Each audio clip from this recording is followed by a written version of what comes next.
Inilah keadaan di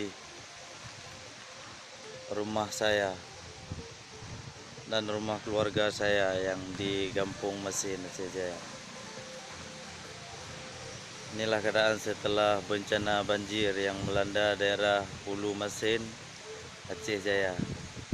Ini rumah keluarga kita semua dan juga rumah saya yang berada di kampung-kampung ini. Ini rumah keluarga dan juga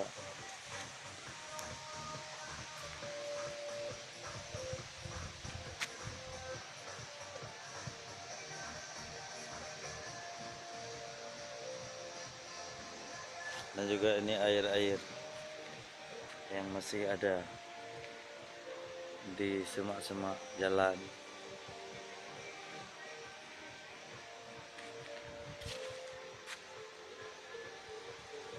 Semoga yang bersangkutan dinas-dinas terkait, walaupun Bapak PLT Gubernur sudah mendatangi kampung saya, namun saya selaku warga di sini